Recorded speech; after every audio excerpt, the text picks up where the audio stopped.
നമസ്കാരം.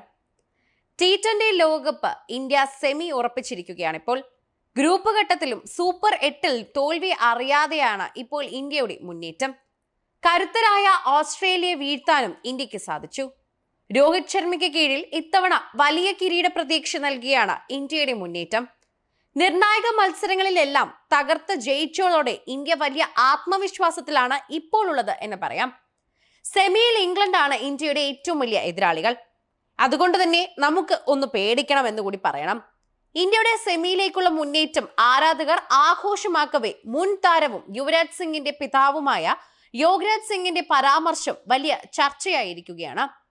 മുൻ ഇന്ത്യൻ നായകനും ഇതിഹാസ നായകനുമൊക്കെയായ MS ധോണിക്കെതിരെയാണ് ഈ ഒരു പരാമർശം. യോഗരാജ് രംഗത്തെത്തിയതോടെ തന്നെ നിരവധി പേരാണ് വിമർശനവുമായി എത്തുന്നത്. MS ധോണി ഇല്ലാതെയും ഇന്ത്യക്ക് കപ്പടിക്കാനാവുമെന്ന് ഇത്തവണ തെളിയിക്കപ്പെടുമെന്ന് ധോണി അഹങ്കാരിയാണെന്നുമൊക്കെ യോഗരാജ് പറയുന്നുണ്ട്. മുൻപും ഇത്തരത്തിൽ യുവരാജ് സിംഗിന്റെ പിതാവ് യോഗരാജ് ഇത്തരത്തിൽ പറഞ്ഞെത്തിയിട്ടുമുണ്ട്. ധോണി കാരണമല്ലേ ഇന്ത്യ ലോകകപ്പ് നേടിയതെന്ന് ലോകം മുഴുവനും പറയുന്നുണ്ട്. ഗൗതം ഗംഭീറും രോഹിത് ശർമ്മയും ഇക്കാര്യം പറഞ്ഞിട്ടുമുണ്ട്. CSK IPL 2024 തോറ്റു. എന്തുകൊണ്ടാണ് തോറ്റത്? കാരണം കർമ്മഫലം നിങ്ങളെ പിന്തുടരും. യുവരാജ് സിംഗ് ICC അംബാസിഡർ ആണ്, അവനെ അഭിനന്ദിക്കുന്നു. എന്നാൽ അഹങ്കാരിയും അസൂയാലുമായ ധോണി എവിടെ? യുവരാജിന് ഹസ്തദാനം ചെയ്യാൻ പോലും ധോണി തയ്യാറായിട്ടില്ല.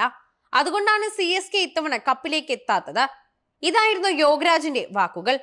ഇതോടെ തന്നെയാണ് സോഷ്യൽ മീഡിയയിൽ ഇപ്പോൾ വളരെയധികം ചർച്ചയായി മാറുകയാണ് ഈ വീഡിയോ കൂടി.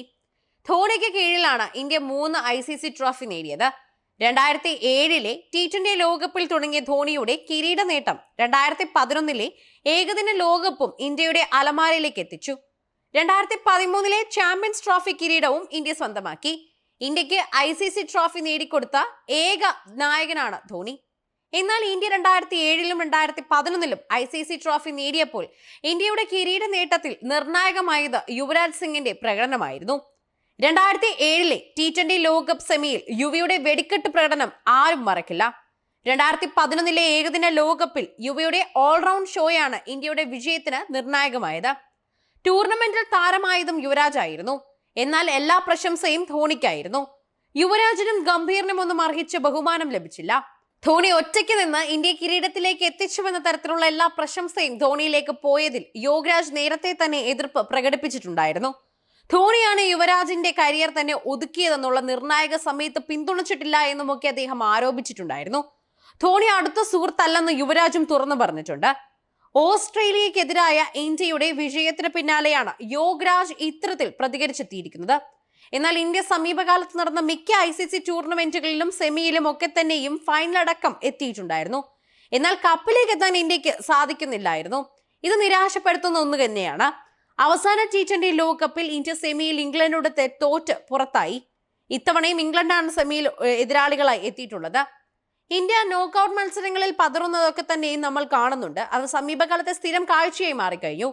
എന്നാൽ ധോണിയുടെ കാലത്തെ ഇത്തരം ഇന്ത്യ ലോക്കൌട്ട് മത്സരങ്ങൾ ജയിച്ചിരുന്നു എന്നതാണ് എടുത്തു പറയേണ്ട കാര്യം. തോറ്റതെന്ന് കരുതിയ മത്സരങ്ങൾ പോലും വിജയത്തിലേക്ക് എത്തിക്കാൻ ധോണിക്ക് സാധിച്ചിട്ടുണ്ട്.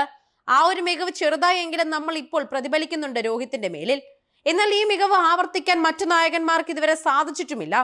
എന്നാൽ ഇത്തവണത്തെ ഇന്ത്യയുടെ കുതിപ്പ് കിരീടത്തിലേക്ക് എത്തുമോ എന്നുള്ളതാണ് നമ്മൾ ഇനി അറിയേണ്ട കാര്യം. തീർച്ചയായും എത്തുമെന്നുള്ള പ്രതീക്ഷയാണ് എല്ലാവർക്കും ഉള്ളതും.